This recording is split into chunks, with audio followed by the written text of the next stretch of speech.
All right, we're talking about resilience. Last video, we talked about the impact that our expectations have on resilience, our ability to bounce back from whatever setbacks or challenges we have. And one example I've got of that, have you ever gone to take a sip from your mug and you took a sip and it wasn't what you expected? I did that last week.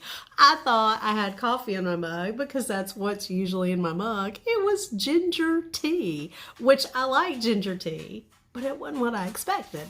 I was primed for the coffeeness of coffee, not the tang of ginger. So I spit it out. My expectations impacted my swallowing. Right? Today I want to talk about a book written by Nassim Taleb. It's called Antifragile, Things That Gain from Disorder. Now, he's got this really big, complex book, and he talks about anti-fragility as far as economic systems and big things. And I mean, this guy's got a brilliant mind. I'm not going to try and explain the whole book. What I do want to talk about is this idea of being anti-fragile and how it impacts us as people. One concept he's got in the book, there's a triad of fragile, robust, and anti-fragile.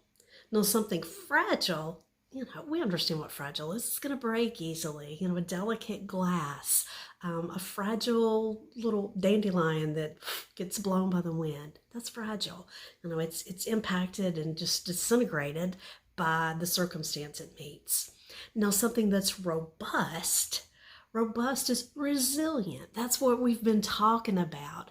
A creature that is robust or resilient can handle a setback and bounces back to return to their prior state or their normal condition, okay? Now, something that's anti-fragile gets stronger from a challenge. They improve from struggles and setbacks. How amazing is it to be anti-fragile? I don't think anti-fragile is an all or nothing kind of thing. I think anti-fragile is a spectrum.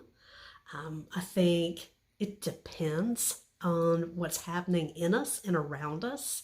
And you know why that is? Because we're people. We're complex. We're intricate beings with a lot of interdependencies within us and around us. So, it's not just an all or nothing kind of thing. So here's an example for you of how it can depend. All right, I love to cook. I love to be creative in the kitchen. I don't love to grocery shop. I really don't love to clean up, but I love to cook. And I think it's usually really fun to have some random ingredients to just make something with. But if I've had a really long day and I'm tired and I've worked really hard and all kinds of things have gone on, and then it's time for me to go fix supper, and I walk in and the kitchen's a wreck and I've just had it. Well, you know what? I don't feel like putting together something for supper. Let's just order pizza. Kind of fragile in that situation. The situation broke me. I'm not cooking supper. No, order pizza. But on a different day, when I've had a good day and I feel strong and I've enjoyed myself and the kitchen happens to be clean, the same circumstances around me, I open the refrigerator, it's time to fix supper, and there's random leftovers. Like, heck yeah, I got this. We are having the best stir fry ever, and I do it. Now, just because one night I gave up and we ordered pizza because I was fragile, that does not mean that we ordered pizza every night for the rest of our lives, right? We're not doomed to eat pizza. And, by the way, I do like a good pizza. That's not the point. The point is, just because I was fragile one time or 5 times or 50 times, just because I was fragile in that situation does not mean I'm doomed to repeat it always. But how many times do we catch ourselves with a situation in life where we think, I can't do that. I can't speak up and say that because that's just not me. Some other things to think about with being anti-fragile. It doesn't mean you're perfect. It doesn't mean you don't still have feelings, maybe even strong feelings about, I'm not sure this is going to work. I'm nervous. I'm not confident. I'm scared. I don't know. It doesn't mean that it's always going to work out for you the way you think it will when you're being anti-fragile.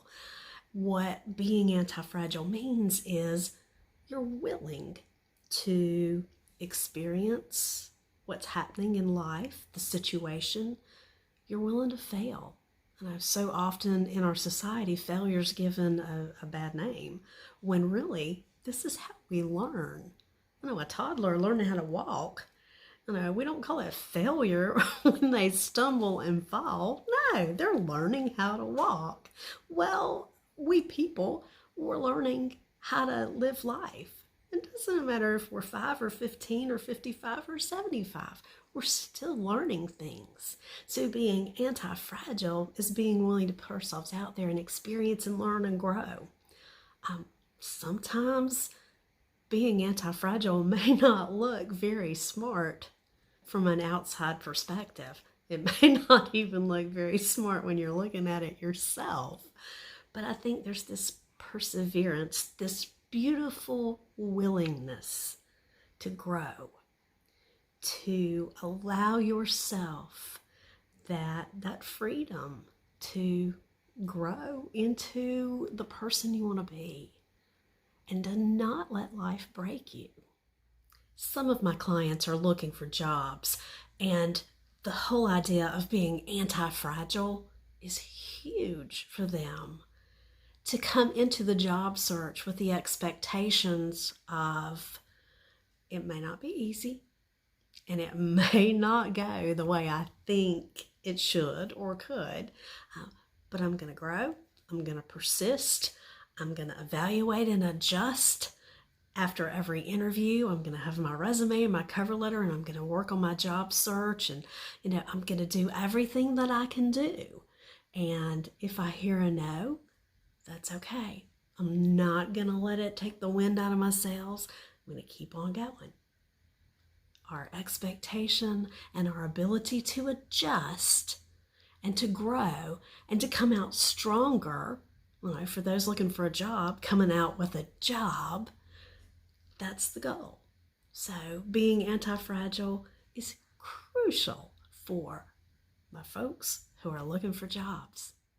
There was a conversation on Facebook the other day about the trials and struggles of an MMA fighter and how many years it took him to battle up to, reign at the top of the MMA fights and make millions of dollars. And, it was very inspirational. And so, it was like, hey, are you a fighter too? And I thought, hell yeah, I'm a fighter. And that just really stuck with me. And I kept thinking about it that, okay, I am a fighter, but the spirit I want to have in my life is not fighting, because I just think there's so much of that in the world already. I want to be anti-fragile, which means I'm going to grow, I'm going to persist, I'm going to learn. When I have obstacles and setbacks, I'm going to improve. And it may not be the first time that I hit that obstacle that I improve. It may be the 10th time or even the 100th time that I have that obstacle that I improve. But when my goal is to be anti-fragile, that's it. That's what I want. Thanks for watching. Don't forget to like, subscribe, and even comment on the video.